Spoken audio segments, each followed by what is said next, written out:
Start Unit 5. There is Green Skills of Part A. Okay. Session 1. In this session we will study about environment, natural resources and conservation. Okay. So students, please open your book and listen my lecture very carefully. I will explain you the complicated terms. Okay. I read the paragraph. Okay. In its most literal sense, environment simply means surroundings. तो उसमें मैं आपको ये paragraph read करूँगा और आगे की paragraph भी और कॉम्प्लिकेट टर्म्स एक्सप्लेन करूँगा। बेसिकली इसमें ज़्यादा कुछ है नहीं, ये एक अच्छा सा चैप्टर है आपको आपके अंडरस्टैंडिंग में इंक्रीज करने के लिए कि एनवायरनमेंट क्या होता है, इसकी हमें ज़रूरत क्यों है, और हमारे जो रिसोर्सेज वगैरह हैं लाइक वाटर, एयर, वो भी जो नेचुरल रिसोर्सेज हैं आपके क्रूड ऑयल वगैरह हैं, उनके बारे में आपका डिस्कस किया जाएगा, उनकी इम्पोर्टेंस क्या है, ये सब चीज़ें हम जानेंगे। ठीक है। तो एनवायरनमेंट का मतलब जैसे ही इन्होंने बताया सिंपली सराउंडिंग, यानी हमारे चारों तरफ जो चीज़ें वही चीज़ एनवायरनमेंट कहलाती है। बहुत सारी चीज़ होती है इसमें, आपका स्कूल कॉलेज है, आपका पेड़ पौधे हैं, ठीक है, और आपके व्हीकल बहुत इंडस्ट्री, सब कुछ जो चीज़ आप देखते हैं अर्थ पे, जो भी चीज़ आप चलते फिरते हैं वही से वो सब चीज़ें मिलकर एनवायरनमेंट बनाती हैं। आगे स्टडी करेंगे। Hence the environment of an individual object, element or system includes all of the other entities with which it is surrounded। ठीक है, जैसा मैंने बताया कि कोई इंडिविजुअल है, ऑब्जेक्ट है कोई भी, तो जो उसके अराउंड एंटिटीज है वो सब एनवायरनमेंट का हिस्सा होती है। Okay. However, in reality, individuals, objects, elements and system rarely exist in isolation।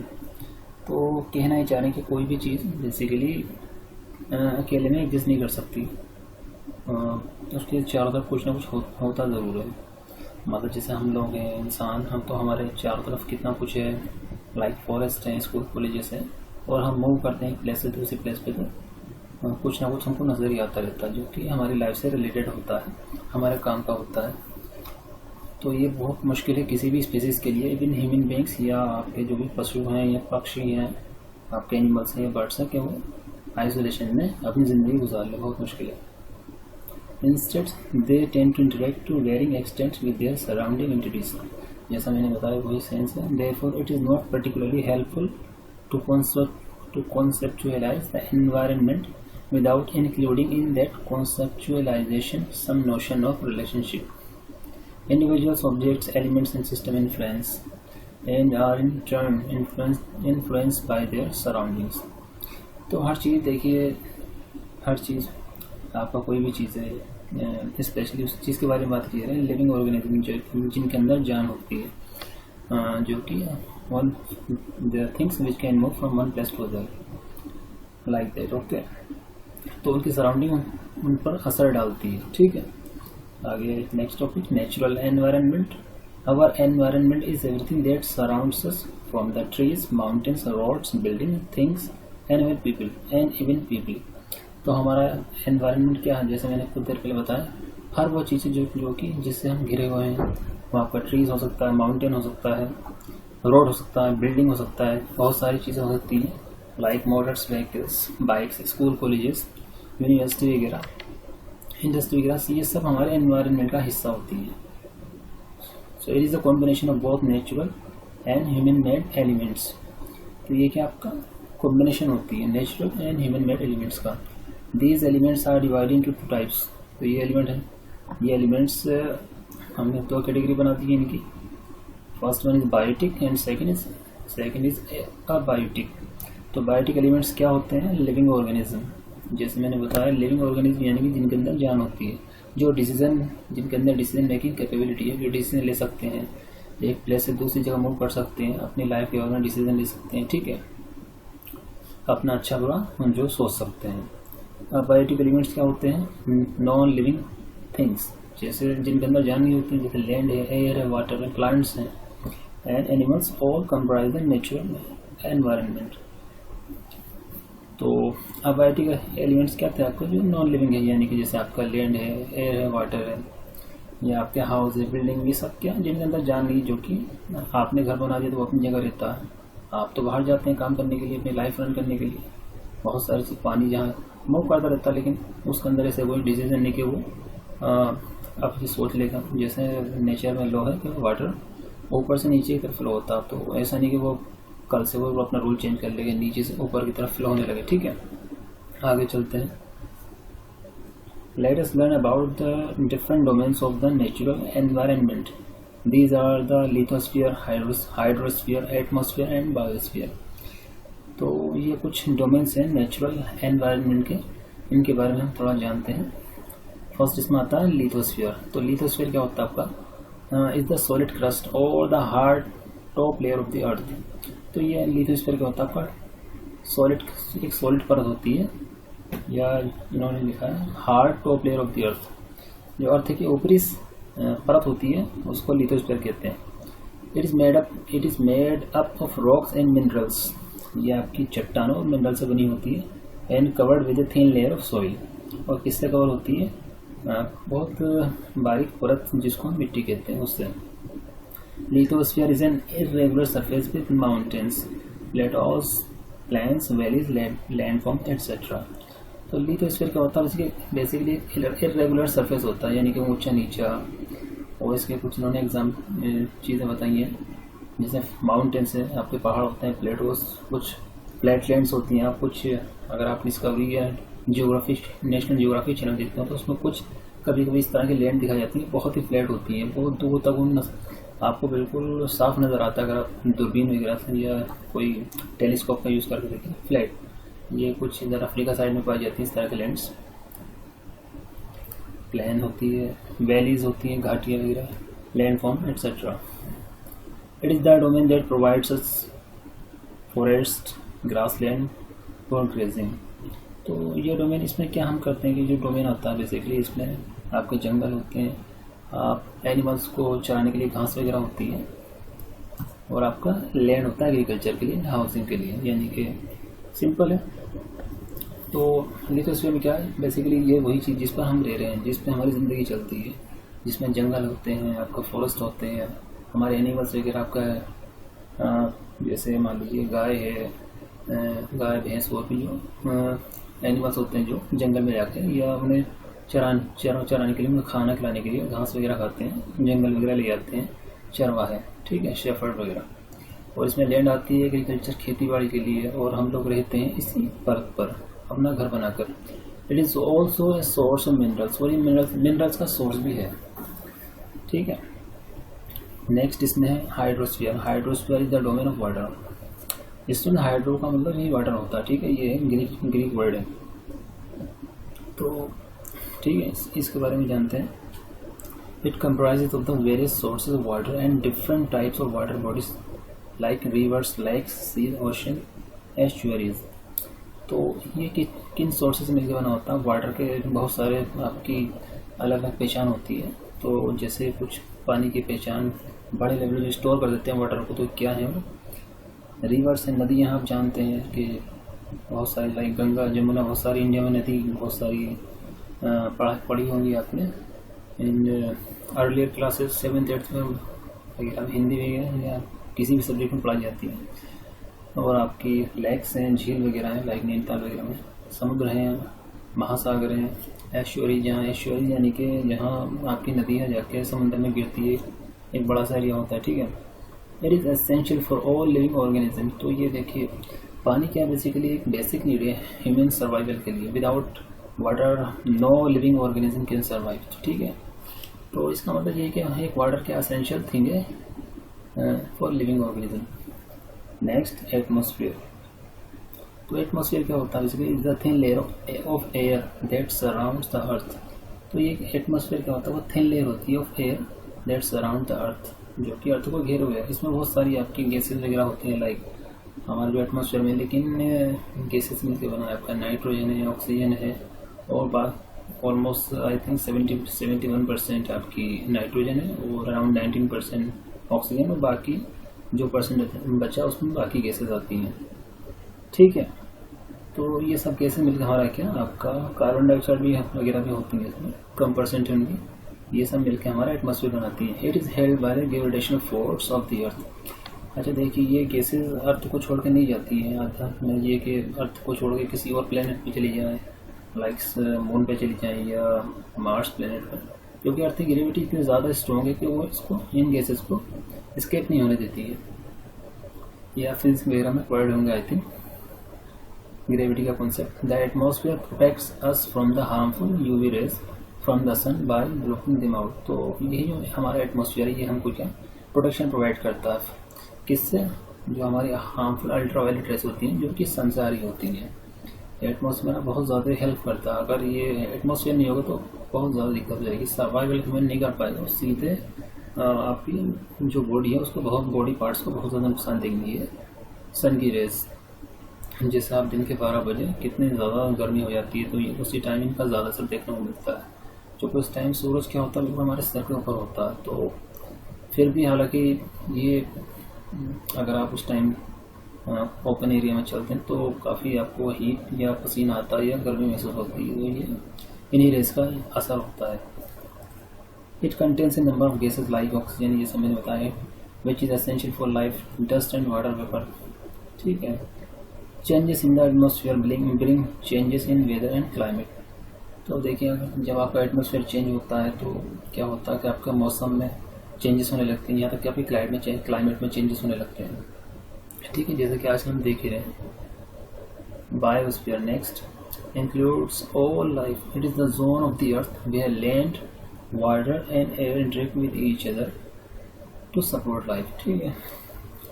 Next topic है हमारा इकोसिस्टम इज इम्पोर्टेंट। क्या होता है? Community of living and non living organisms living interdependently with each other is called ecosystem. तो क्या कहा इन्होंने, जो लिविंग ऑर्गेनिज्म और नॉन लिविंग ऑर्गेनिज्म वो क्या इंटरडिपेंडेंटली, ठीक है, विद ईच अदर इकोसिस्टम। ठीक है, इसमें कोई दिक्कत नहीं है। लिविंग ऑर्गेनिज्म अपने हिसाब से जिंदगी है, नॉन लिविंग अपनी जगह पे। ठीक है, मुश्किल नहीं है। Like forest pond an ecosystem is a dynamic entity with constant interactions occurring among the organisms and with the surroundings. Ecosystem में क्या होता है, जो हमारी डायनामिक एंटिटी होती है वो भी आपका इंटरेक्ट करती है, जो उनके अराउंड आपका सराउंड होता है। ठीक है, यानी कि जैसे फॉर एग्जांपल इंसान को ज़िंदगी जीने के लिए बहुत सारी चीज़ें चाहिए, ये सब पानी चाहिए, आग चाहिए, या कुकिंग गैस वगैरह जो हम आजकल यूज़ करते हैं खाना बनाने के लिए, ये सब इकोसिस्टम का हिस्सा होती है। ठीक है, जैसे कि हम खाना खाते हैं और CO2 रिलीज़ करते हैं, तो जो प्लांट्स होते हैं हमारे वो CO2 को एब्जॉर्ब कर लेते हैं और प्लांट्स क्या करते हैं, रिलीज करते हैं ऑक्सीजन, जो कि ह्यूमन सर्वाइवल के लिए ज़रूरी होती है। तो एक इंटरेक्शन है बेसिकली, एक दूसरे की हेल्प कर रहे हैं एक तरीके से। Plants release oxygen after photosynthesis. तो प्लांट्स क्या करते हैं, आपका ऑक्सीजन रिलीज करते हैं आफ्टर फोटोसिंथेसिस। क्या होता है, एक प्रोसेस होता है, बायोलॉजी में आप पढ़ेंगे या साइंस में, जहाँ पेड़ पौधे प्लांट्स अपना खाना बनाते हैं in the presence of sunlight. Okay, थोड़ा बहुत मेरे को इसका आइडिया है, ज़्यादा नहीं पता इसमें। फोटोसिंथेसिस का मतलब exactly and absorb carbon dioxide release by animals. ठीक है, वही चीज़ है। Animals die and degenerate into fertile organic matter useful for plants. तो जब एनिमल आपके मर जाते हैं तो डीजेनरेट हो जाते हैं इनटू फर्टाइल ऑर्गेनिक मैटर, जो कि प्लांट्स के लिए फ़ायदेमंद होता है। In a garden various plants insects like bees and butterflies, microorganisms in soil and air together constitute the ecosystem of the garden. तो इन्होंने एक छोटा सा एग्जांपल लिया है कि गार्डन के लिए हमारा इकोसिस्टम क्या होता है। कुछ इंसेक्ट, कुछ कीड़े मकोड़े लाइक जैसे बीज हैं, आपकी मक्खियाँ होती हैं, बटरफ्लाइज तितलियाँ होती हैं, माइक्रो ऑर्गेनिज्म जो एक छोटे लेवल ऑर्गेनिज्म होते हैं, ये सब ज़मीन में और एयर में ये मिलकर क्या बनाते हैं, इकोसिस्टम फॉर गार्डन। ठीक है, आगे चलते हैं। In a river members of ecosystem are fish. River में क्या आपका रिवर यानी कि नदी में आपके जो इकोसिस्टम के मेंबर्स क्या होते हैं, फिश होती हैं, एक्वाटिक प्लांट्स होते हैं। जैसे आपने देखो हरे हरे के कुछ किसी नदी किनारे पर हरे हरे पौधे दिखाई देने लगते हैं या पानी के अंदर साइडों में हो जाते हैं। आपने देखा होगा कभी किसी तालाब पर या झील पर जाएँ तो वहाँ इस तरह की चीज़ दिखाई देती है या देखने को मिलती है, तो उसी को एक्वाटिक प्लांट्स कहते हैं। इंसेक्ट्स होते हैं कुछ कीड़े मकोड़े लाइक केकड़ा और भी अलग तरह की चीज़ होती है नदी वगैरह में। ठीक है, insects eating birds amphibians like frog जैसा मैंने बता दी माइक्रो ऑर्गेनिज्म, ये फ्रॉग यानी कि आपका क्या होता है इंग्लिश हिंदी में क्या बोलते हैं, मेंढक का micro organism of soil and water etcetera. ठीक है, ये सब चीज़ें क्या बनाती हैं, आपका एक इकोसिस्टम बनाती है एक नदी के लिए। अब हम जानते हैं relationship between society and environment. जो हमारी सोसाइटी कौन बनाते हैं, ह्यूमन्स बनाते हैं, और एनवायरनमेंट इसके चारों तरफ है, तो इनके बीच में क्या रिलेशनशिप है। Okay, man had been very closer to the environment ages ago. Man was living in much compliance to the command of the nature. Nature was man's heaven. Okay, as man, okay, I explain it. Like students, इंसान की काफ़ी जो इंसान का वजूद है, जो इंसान का एग्जिस्टेंस काफ़ी टाइम से चला आ रहा है। जब तक ये इंडस्ट्रियलाइज नहीं था तो इंसान ह्यूमन की लाइफ बहुत ज़्यादा बेहतर गुजर रही थी प्लेनेट पर, अर्थ प्लेनेट पर। फिर बाद में हुआ कि धीरे धीरे इंसान ने प्रोग्रेस करना शुरू किए in the field of science, physics, chemistry, maths में, यानी कि एडवांसमेंट में टेक्नोलॉजी का सहारा ह्यूमन ने लेना शुरू किया। तो फिर क्या हुआ, as man advance in knowledge and technology this relationship was severed with a gap between the two. तो जैसे जैसे हमारी प्रोग्रेस होती आ रही तो कुछ ना कुछ साइंस देखिए कुछ फ़ायदा कर रहा है तो कुछ नुकसान भी हो रहा है। वही चीज़ है जैसे कि आप कुछ ऐसे वगैरह राइट करते हैं कि साइन इज़ ए ब्लेस और I mean sine is a bone और प्रॉब्लम कुछ समथिंग, कुछ तरह के टॉपिक होते हैं जीडी वगैरह में। प्लीज़ ध्यान नहीं आ रहा मेरे को कि प्रॉब्लमेटिक और beneficial like this as various phenomena of environment like weather, different terrains etcetera influence our life or action to put a great impact on the environment। ठीक है, तो हमारे एनवायरनमेंट के बहुत सारे फेनोमेना होते हैं आपके, वेदर, रेन, मौसम एंड डिफरेंट टेरेंस, ये हमारी लाइफ को इन्फ्लुएंस करते हैं। अगर एक्शंस जो हम काम करते हैं रोज़मर्रा की ज़िंदगी में वो भी हमारी एनवायरनमेंट पर बहुत ज़्यादा असर डालते हैं। ठीक है, जैसे हम रोज़ अपनी लाइफ के लिए जॉब करते हैं, ट्रैवलिंग करते हैं, अपने व्हीकल्स का यूज़ करते हैं। ठीक है, पानी का यूज़ करते हैं, पानी पीते हैं, खाना खाते हैं, कुकिंग गैस की हेल्प से खाना बनाते हैं। तो ये सब एनवायरनमेंट पर डायरेक्टली इनडायरेक्टली बहुत ज़्यादा असर डालते हैं, क्योंकि आज के वक्त में population I think of the world around 7 billion, तो इट्स वेरी लार्ज पॉपुलेशन। देखिए डेली इतना ह्यूमन आपका ये सब काम करेंगे जो रोज़मर्रा की एक्टिविटी, तो एनवायरनमेंट पूरे अर्थ की बात कर रहा हूँ तो उस पर जाहिर सी बात है बहुत ज़्यादा असर पड़ेगा। With the advancement of technology, industrialization, and ambitious advancement in the direction of development of luxury and comfort, the exploitation of the environment began। तो उधर ने क्या कहना चाह रहे हैं, जैसे कि साइंस एंड टेक्नोलॉजी में एडवांसमेंट हो रहे हैं तो इंडस्ट्रियलाइजेशन आ गया, यानी कि हम अपना काम तेज़ी से करना चाह रहे हैं। इंडस्ट्री में क्या होता है कि काम भाई कुछ भी है आपका, मान लीजिए आज के टाइम में मेरे को साफ़ सुथरा पानी चाहिए, क्लीन वाटर चाहिए, तो उसके लिए मैंने एक इंडस्ट्री सेटअप कर दी लाइक बिस्लरी, तो बहुत तेज़ी में अच्छा पानी आ रहा फिल्टर या और भी अदर है जो चीज़ें एम्बिशियस एडवांसमेंट है, जो हम अपनी लाइफ को बेटर बनाना चाह रहे हैं।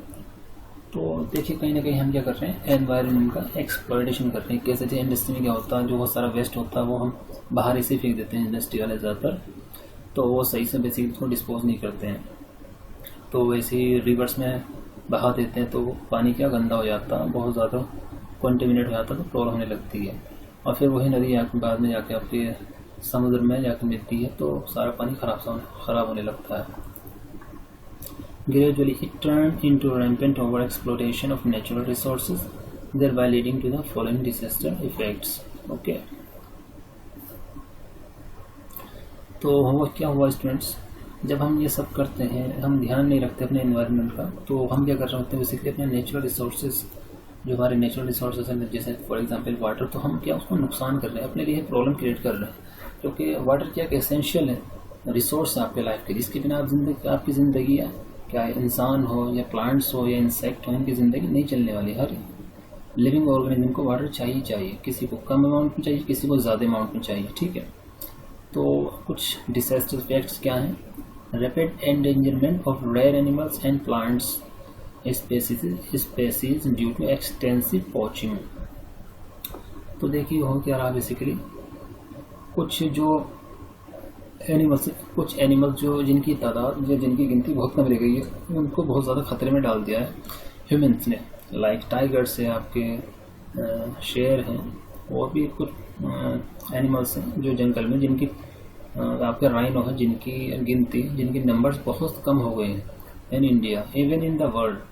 तो ये थोड़ा कंसर्न है, एक बहुत मेजर इश्यू है, इसमें ज़्यादा नहीं जाएंगे। तो इसका बेसिकली सब क्यों हो रहा है।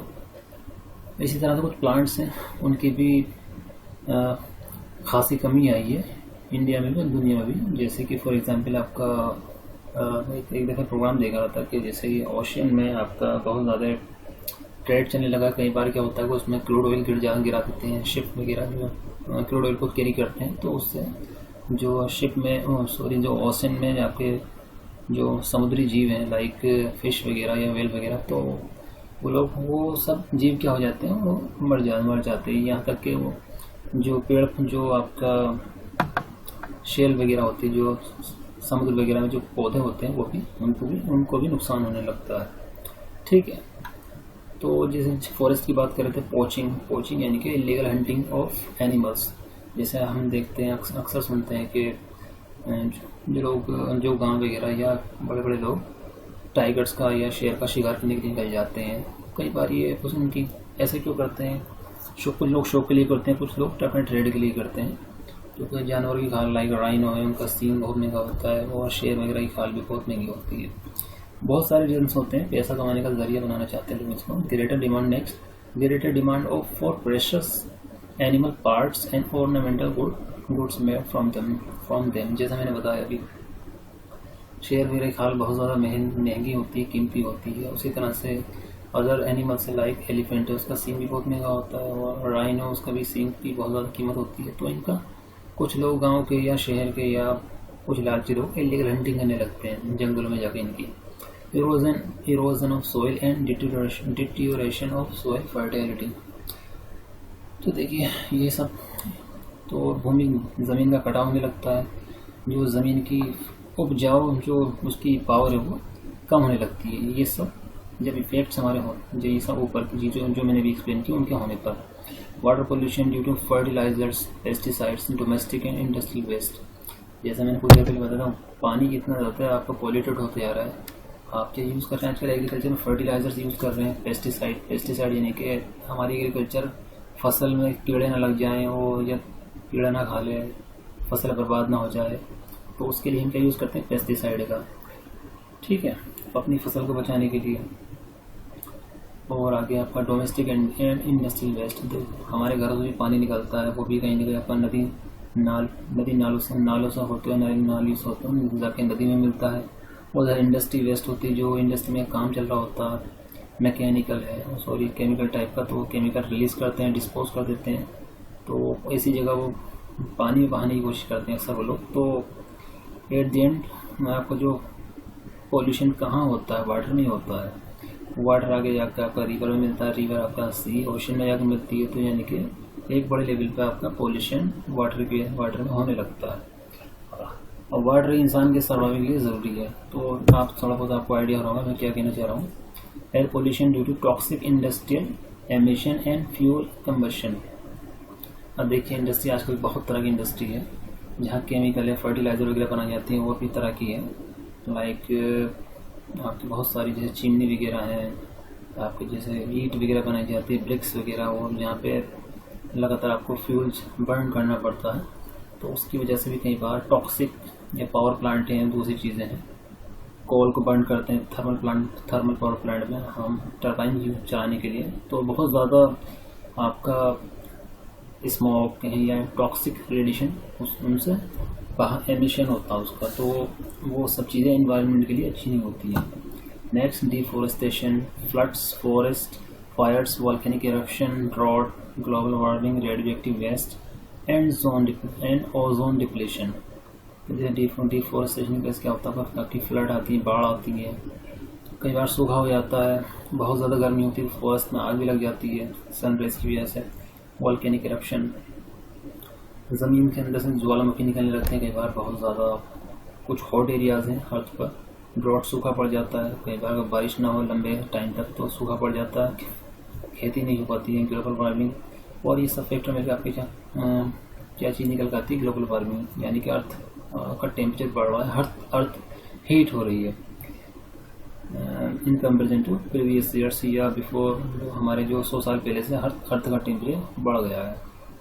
आगे हम इस ग्लोबल वार्मिंग के बारे में जानेंगे, थोड़ा सा बड़ा टॉपिक है, और आपका रेडियो एक्टिव वेस्ट ये भी आगे जानेंगे, एंड ओजोन डिप्लेशन के भी आगे जानेंगे।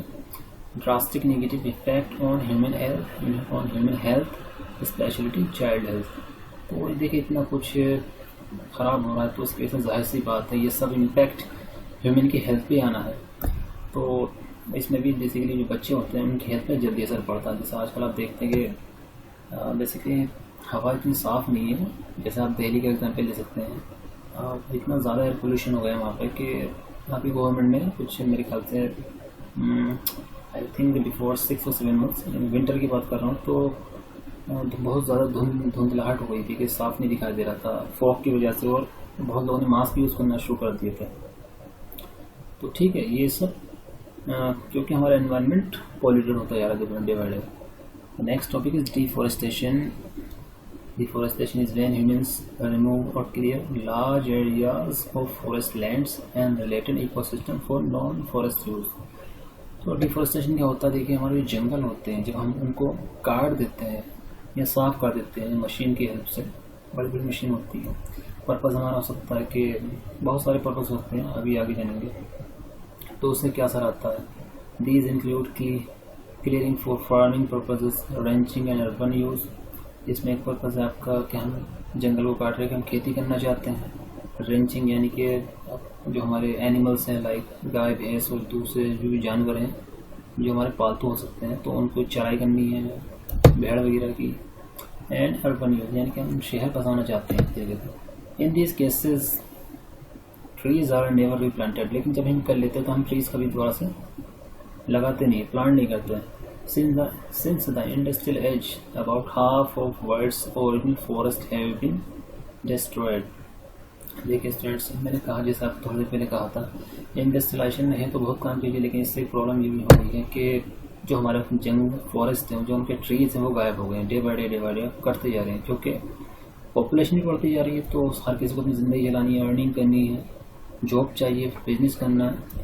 तो उन सब के लिए क्या हो रहा है, बेसिकली अब ह्यूमन पॉपुलेशन बढ़ रही है तो उनको भी अपना घर बनाना चाहिए, तो फिक्स है। तो जाहिर सी बात, अब इंसान एक तरह से जंगल की तरफ जा रहा है और ट्रीज को कट करता चला रहा है, और इसका मतलब कि जंगल को साफ करता चला रहा है, और वहाँ पर रहना शुरू कर दे रहा है। तो वो क्या रहा बेसिकली आगे पढ़ते हैं। And millions of animals and living things have been endangered.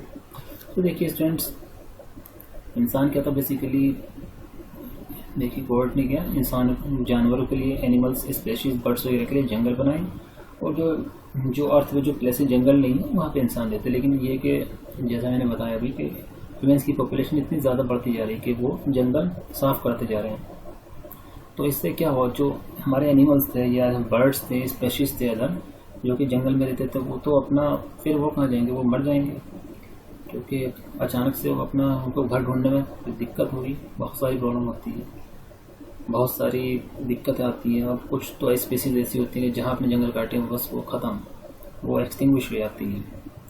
बहुत सारे प्रॉब्लम्स हो गए बेसिकली इस time around the world due to deforestation.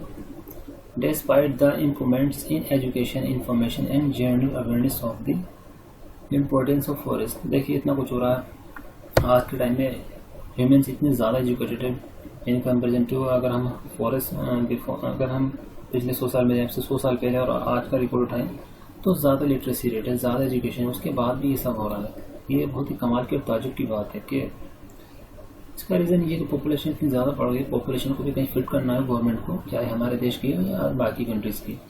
Deforestation has not reduced much and there are still many more communities and individuals who will destroy forest land for personal gains। तो ये बहुत सारे इसमें personal gain भी है, आपको पैसा कमाना, जैसे मैंने बताया कि कुछ जानते आगे। Trees are cut down deforestation for many reasons including. तो ट्री क्यों काटे जाते हैं, उनके लिए कुछ रीजंस हैं।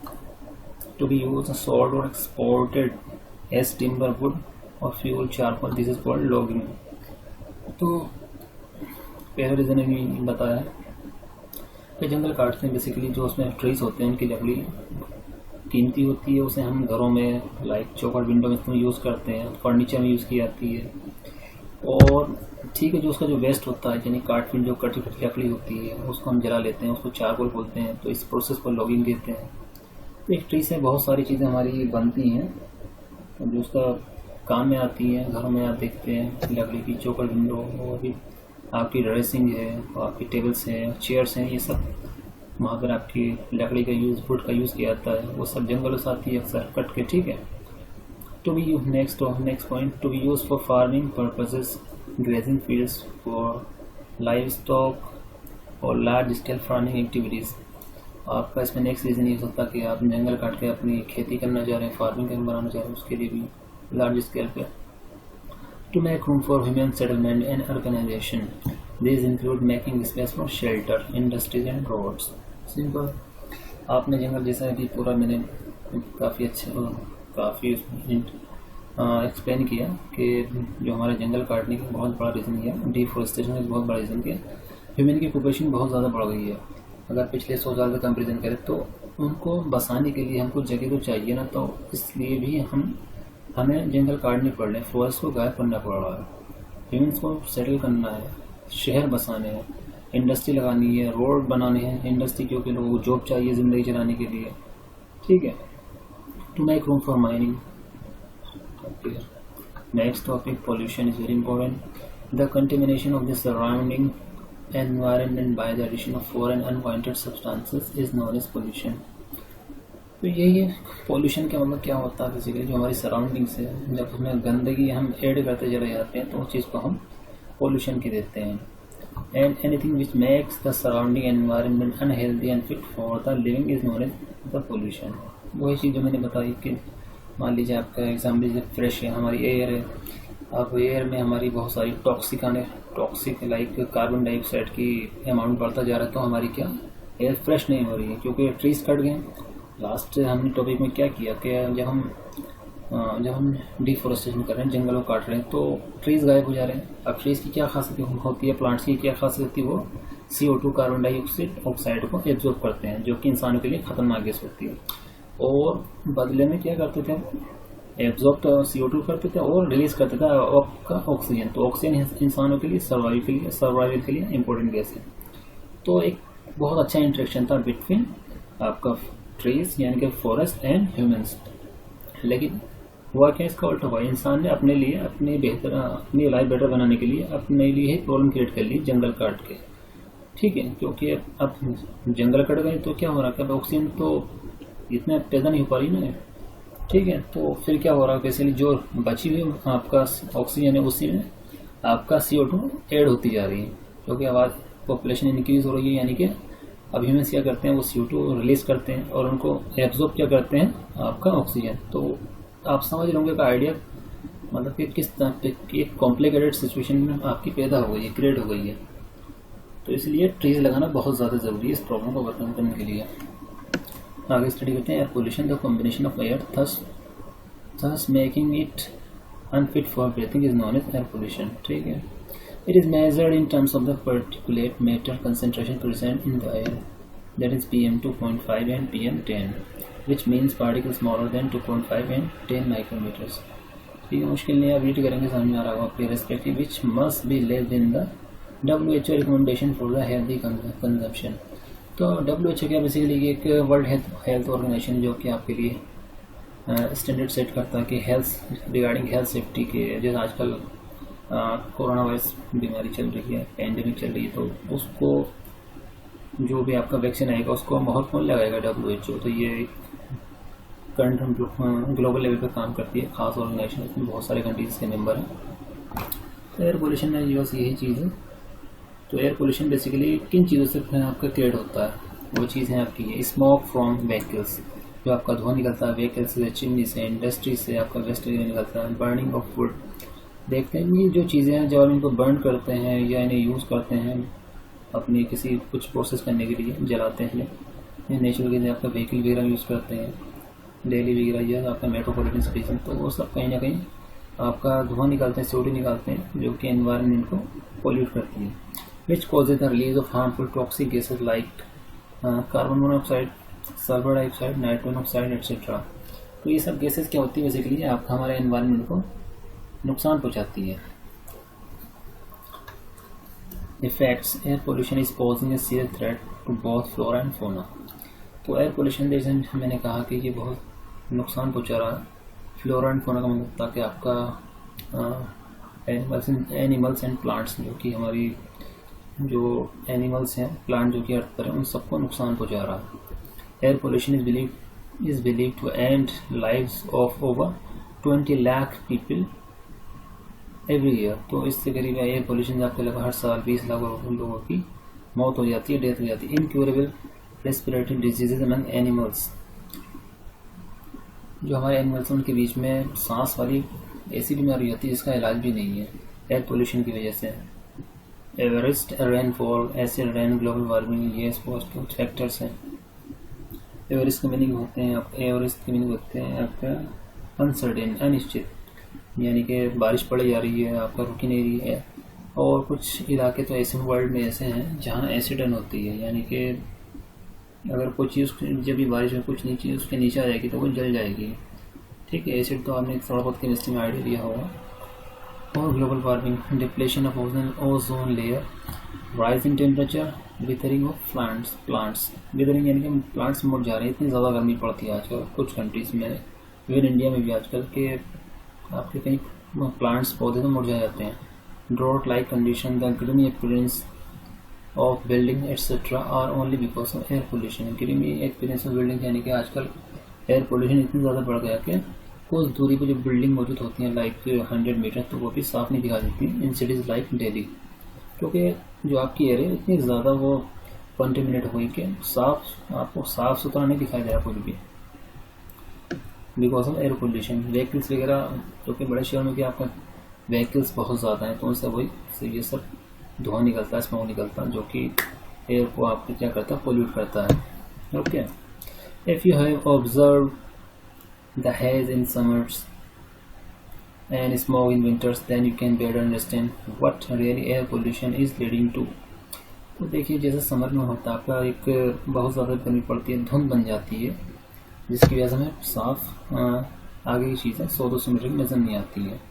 दिल्ली वगैरह में इसका एग्जाम्पल आपको देखने को मिल सकता है। विंटर में कि आपका स्मोक आ जाता है, कोहरा वगैरह बहुत ज़्यादा। ठीक है, if the rate at which pollution is increasing right now continues, then soon quality of air for breathing will cease to exist। अगर ऐसे चलता रहा तो देखिए जो हमारी एयर की क्वालिटी बहुत सी ज़्यादा ख़राब हो जाएगी और ह्यूमन को सर्वाइव करना भी बहुत मुश्किल हो जाएगी। जो हमारा पूरा इकोसिस्टम है जिसमें लिविंग है आपका, सारी चीज़ें हैं आपकी लिविंग यानी कि इंसान है, आपका बर्ड्स है, एनिमल्स हैं, और की बाकी चीज़ें, वो सब एक साइकिल जो बनी हुई है जो चली आ रही है बहुत टाइम से, बहुत सेंचुरी से, 100 ऑफ ईयर्स से, वो सब क्या ब्रेक हो जाएगी या डिस्टर्ब हो जाएगी। तो इसके लिए सॉल्यूशन क्या है, क्या हल है? Industries should be set up far from residential areas. जो हमारी इंडस्ट्री है केमिकल या अदर चीज़ों की, वो जो हमारे रहायशी इलाके हैं उनसे बहुत दूर सेटअप होनी चाहिए। And proper filter should be use to check out toxic emissions from the industries. तो फिल्टर वगैरह यूज़ करने चाहिए तो हमारी जो एयर है, जो हमारा एटमॉस्फेयर है उसको ज़्यादा एनवायरनमेंट है उसको नुकसान न पहुँचाए।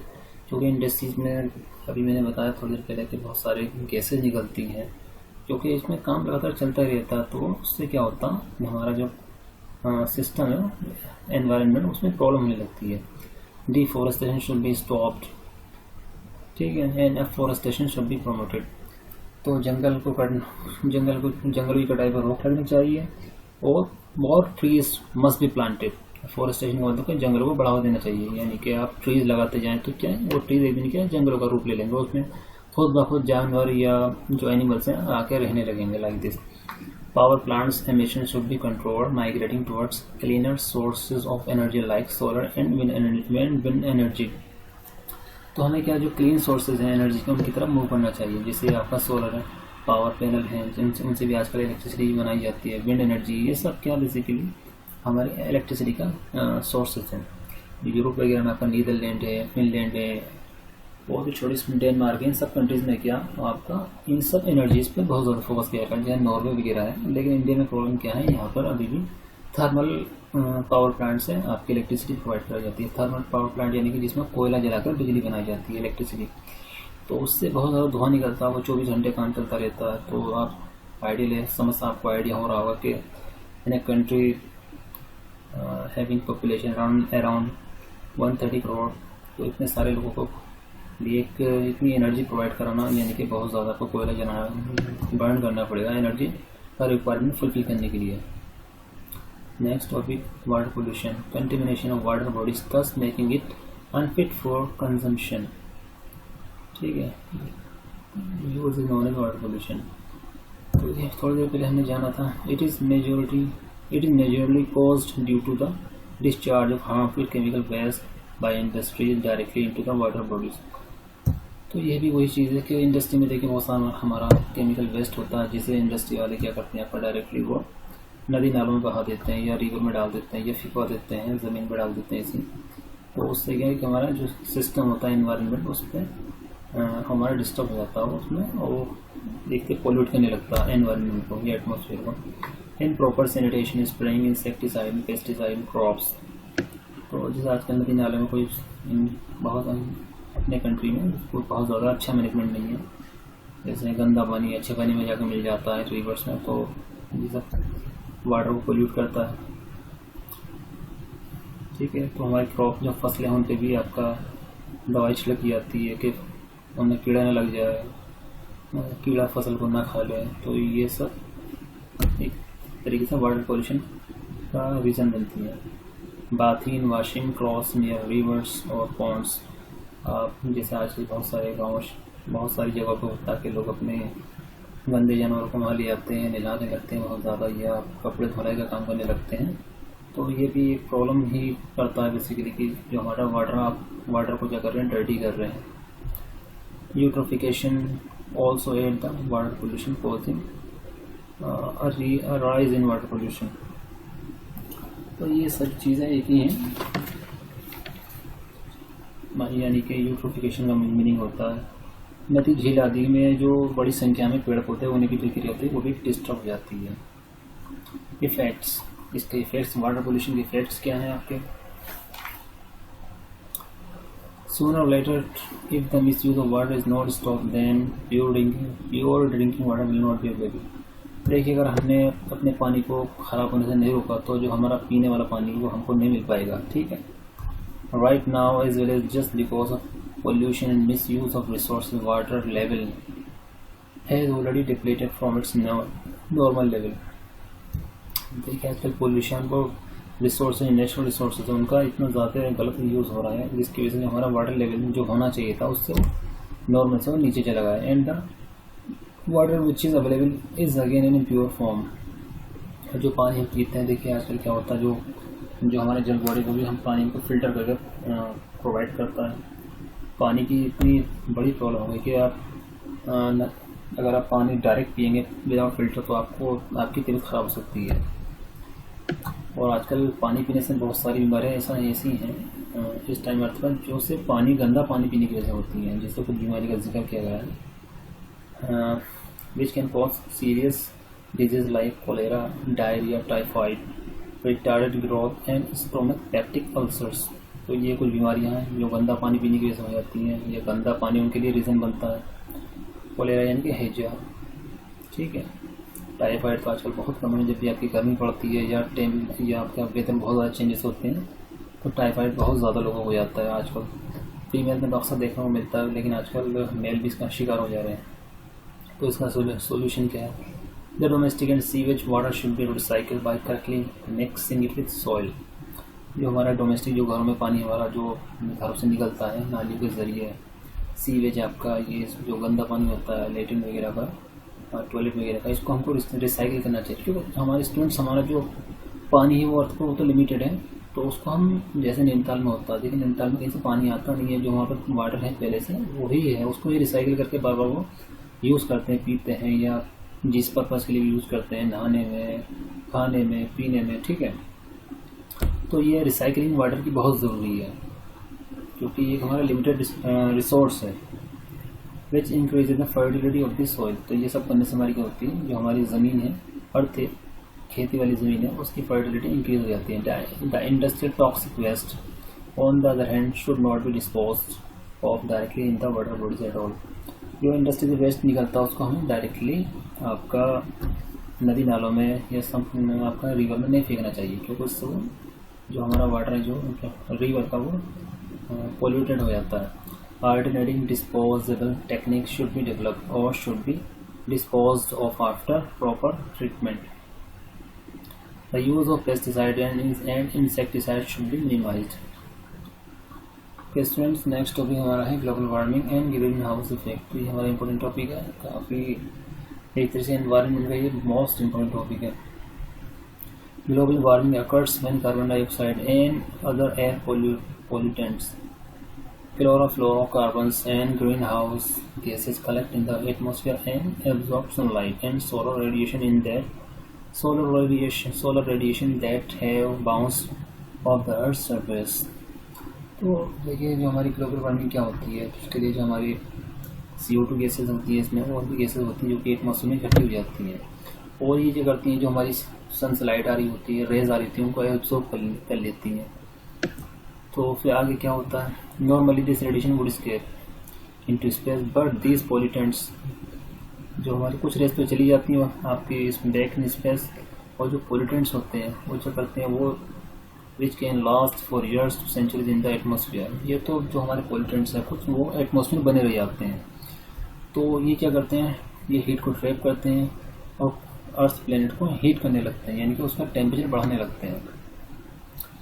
आसान भाषा में समझाऊँ तो देखिए स्टूडेंट्स, होता है क्या, जो हमारे एटमॉस्फेयर में उसमें बहुत सारी गैसेज होती है, सन से रेज आती हैं, तो क्या होती है, वो इंट्रैक्शन होता है, तो वो एक तरीके से जो हमारा रेडिएशन आ रहा है फ्रॉम सन, वो वापस नहीं जा पाता बैक आपका स्पेस में।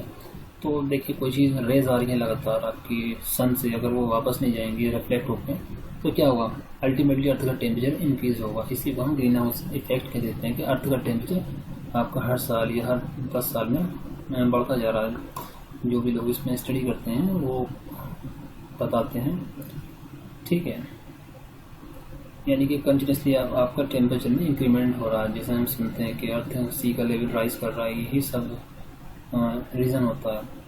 Ozone layer depletion is done by CFC। Ozone layer क्या होती है, एटमॉस्फेयर हमारी एक लेयर होती है जो कि हमें प्रोटेक्शन प्रोवाइड करती है from dangerous radiation which is coming from sun. तो देखिए सन से हमारे बहुत सारे खतरनाक रेडिएशन आते हैं, तो ओजोन लेयर क्या करती है, इतने शील्ड का काम करती है ह्यूमन सर्वाइवल के लिए। Extreme heat waves have caused tens of thousands of deaths around the world in recent years. तो देखिए सन से इतनी ज़्यादा हीट वेव्स आ रही हैं कि बहुत सारी आपकी डेथ्स हो गई हैं गुजरे सालों में। And in an alarming sign of events to come, और देखिए बहुत सारी अजीब सी घटनाएं हो सकती हैं आने वाले टाइम में। Antarctica has been losing about 134 billion metric tons of ice. Antarctica एक आपका कॉन्टिनेंट है जो जिस पर उन्होंने लिखा है 134 billion metric tons of ice आपकी क्या पिघल गई है, यानी कि वो पिघल कर पानी बन गई है। तो अब इतनी सारी बर्फ़ देखिए किसी कॉन्टिनेंट में पिघल जाएगी, तो वो जो बर्फ़ है वो क्या बनेगी, पानी बनेगी। तो वो पानी बनेगी तो क्या होगा, आपका सी जो ओशन है उनका वाटर लेवल क्या होगा, आपका इंक्रीज़ होगा। तो वो वाटर लेवल पर उससे क्या फ़र्क पड़ेगा आपकी, वो ज़्यादा पानी हो जाएगा समुद्र, तो फिर वो शहरों की तरफ आएगा, यानी कि प्लेन एरियाज में फिर पानी बढ़ेगा। तो ये एक प्रॉब्लम है ग्लोबल वार्मिंग की वजह से। सी का लेवल बढ़ रहा है तो आने वाले टाइम में प्रॉब्लम होगी, यानी कि फ्लड्स आते हैं, फिर बाढ़ आती है सब चीज़ों से। Melting glaciers and sewer droughts cause water shortages and increase the risk of wild fire. तो ग्लेशियर होते हैं हमारे जो बर्फ़ के जो चट्टाने के समझ लीजिए, ये सब पिघल रहे हैं।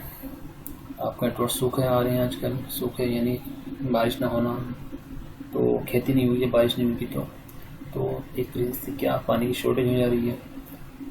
और जंगल में आपकी आग लग जाती है जब बहुत ज़्यादा आपका हीट हो जाती है, बारिश नहीं होती है।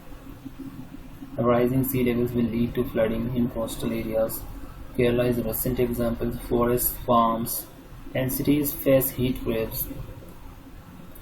जो आपके जंगल हैं, फार्म्स हैं, वो क्या करते हैं, फेस करते हैं heat waves, heavy downpours and floods, यानी कि बहुत ज़्यादा है आपकी खतरनाक बारिश हो रही है, बहुत ज़्यादा पानी इकट्ठा हो जाता है शहरों में। जैसे आजकल आप सुन रहे होंगे मुंबई में बहुत ज़्यादा बारिश पड़ी कि बहुत ज़्यादा आपका पानी इकट्ठा हुआ।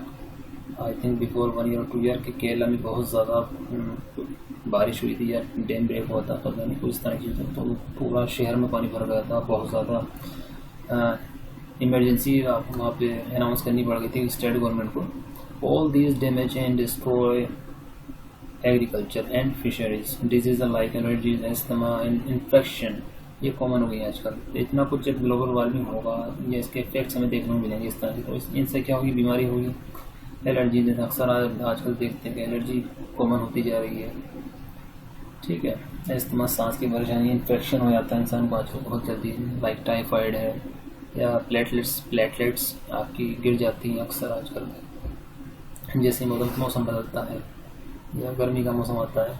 Endangered species and habitat, humans are largely responsible when animals become extinct, endangered or threatened।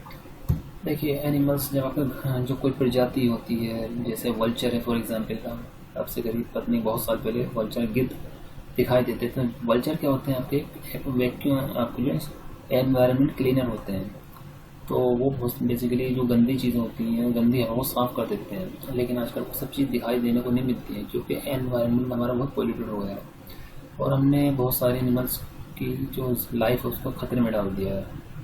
क्यों? क्योंकि हमने डिफोरेस्टेशन कर दिया, जंगलों को काट दिया। तो वो जो जानवर जंगल में रहते थे वो कहाँ जाएंगे, या तो मर जाएंगे या फिर दूसरे जंगल तलाश करेंगे, ठीक है। कुछ कर लेते हैं लेकिन ज़्यादातर सर्वाइव नहीं कर पाते हैं, ठीक है। Humans destroy precious habitat, the natural environment of a living thing. तो देखिए इंसान जो हैबिटेट का मीनिंग होता है, जो रहने की जगह होती है एनिमल्स की, क्या होती है वो जंगल ही था, फॉरेस्ट, तो उसको आपने डिस्ट्रॉय कर दिया तो क्या होगा, प्रॉब्लम होगी एनिमल्स के लिए, बर्ड्स के लिए, अदर स्पीसीज के लिए जो जंगल में रहना पसंद करती है। When they fill swamps and marshes, dam rivers and cut down trees to build homes, ठीक है।